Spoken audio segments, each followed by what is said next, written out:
Through perseverance, many people win success out of what seemed destined to be certain failure. Benjamin Disraeli. My friends, perseverance each and every day, 10 to 15 minutes. That is all we ask.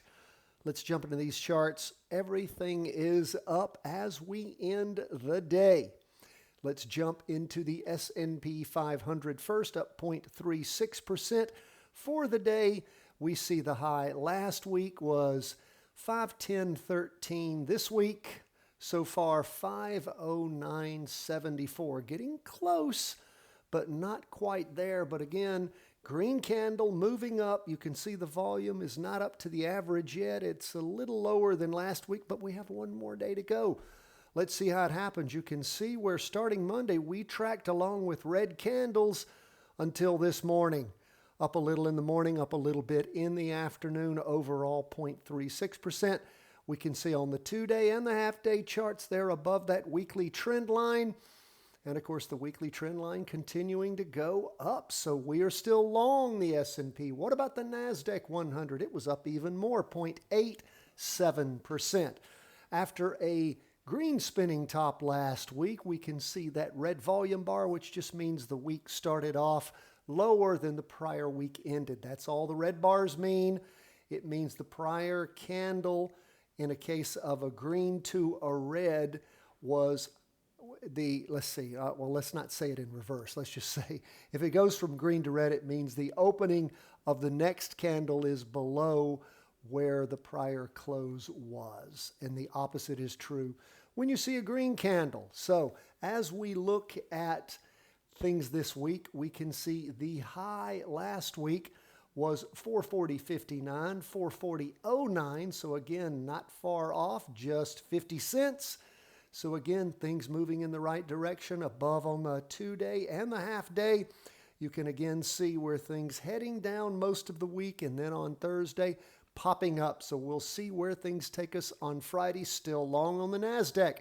Now, what about bonds? Up for the day, 0.71%. Going into, of course, the third 2-day candle. We tapped the wick on the Friday-Monday candle. That's on the 2-day chart. We tapped through with the wick, the weekly trend line on the 2-day chart, moved through it on that next Tuesday, Wednesday candle, and then this Thursday, which will finish drawing tomorrow, Friday candle, we have, clearly pushed through it. Same with the half-day chart. It, had really been through it, since last Friday, and then really accelerating through it this week. So we're keeping a close eye on where we are as we really zoom in. You can see that we've got a green spinning top outside the line. So let's see where that takes us as we end the week. Maybe things will revert back down on Friday, maybe not. Again, we don't have any volume leading the way for us here, so it's not like we have an interim low with high volume and then a green spinning top with high volume, which would give us a good feel for a positive turnaround. But we don't see that happening. To tell you what I'm talking about, check it out right here. You can see when we go back to October, let's see, October the 23rd, look at how we had all this high volume as things are moving down, hits the interim low, and then turns around with a green spinning top, high volume, sets us up for all that gain. You guys remember us riding through that. It was absolutely beautiful till the end of the year. So we're hoping, when things turn around, and again, we don't have to trade on any of these charts if they don't set up perfectly for us. You don't guess in these things. You use the rules because the rules work. They work a whole lot better than guessing. So let's just, again, we'll continue to watch, see where things go on 20-year bonds. Now, what about gold? Well, gold up again, 0.52%.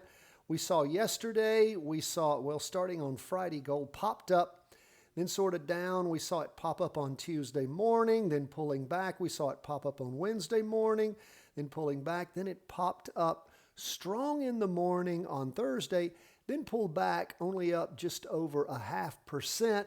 But of course, we are again, moving up after 2 weeks of down moves. None of this clear on gold, none of this helping us out a great deal because, again, we don't have volume tied with interim lows and or interim highs and then changeovers. We had it here, but of course it followed by low volume with that spinning top and then not even average volume the next week where it hit that low, then turned around.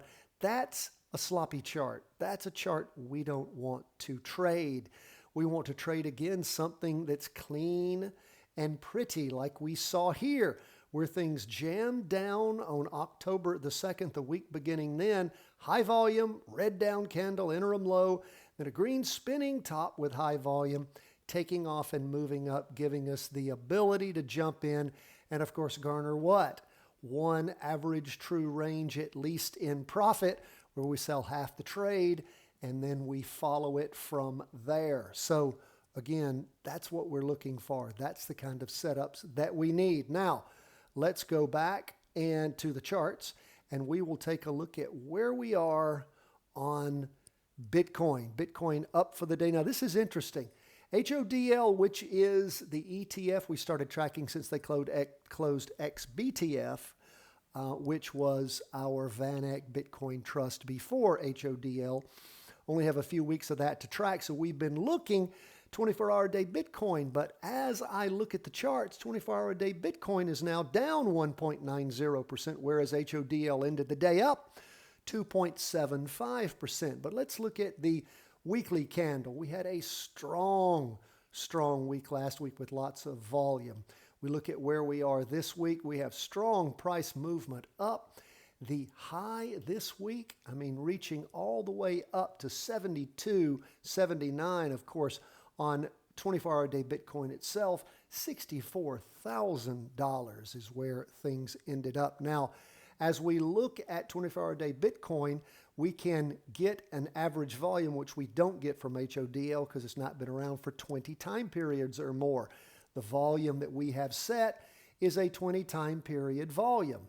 So again, that's what the 20 means next to the volume calculator, if you see down on the middle chart to the left where my arrow is. So what we see happening here on 24-hour a day Bitcoin, higher than average volume, spiking up actually more than last week. Look at the volume on the first day of this latest 2-day candle. Again, high volume, but of course, as we look at the half day, we can see that's actually pulling back. And I'm sorry, I'm calling it the half day. On this chart, it's a 195-minute chart because it's a 24-hour a day chart. But we can see where starting, of course, in the morning, things sort of flagged up a little bit till about 8, but since then started pulling back, going down. Now we look at where we are on HODL. It's got to take in the prior moves for a whole 24-hour period. And we see where it popped at the morning, pulled back some in the afternoon, but didn't reach the high that we saw on Wednesday.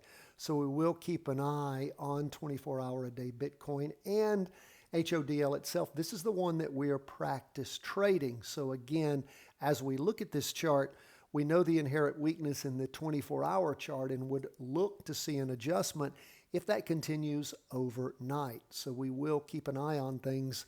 Bottom line is we're still long Bitcoin, and Bitcoin has been good to us in our practice trade so far. So again, we'll keep waiting, watching, seeing, tracking. And remember, all things being equal, the market tends to move in the direction of the largest chart. And the trend is your friend until the end. Okay, friends, thank you so much for being with us. Always love to hear from you. Patreon members, we already have posted at the Patreon page your charting cryptos, commodities, and currencies, which we will release to everyone tomorrow after we record the weekly review and forecast. Plus, 3-wave trades are there at the Patreon site. And I'm about to finish up the weekly vertical crossovers for the week. I will send all of that, of course, out to you in an email. And we will post, like we do everything there at the Patreon page. If for some reason you're not around your email, you didn't get the email, you can't figure out what's up with the email, just go to the Patreon page. It's all there for you, Patreon members. We do appreciate you underwriting the cost of the channel. If you're not a Patreon member, want to become one, follow the link in the show notes or at chartingwealth.com in the daily show notes to our Patreon page. Sign up at any of the 3 levels. First thing you will get just immediately you'll get an email with a link to our 3-part series, Options Made Simple, the Charting Wealth Way, plus all the great stuff we send to you every week. God bless my friends. All the best from the whole team at Charting Wealth World Headquarters.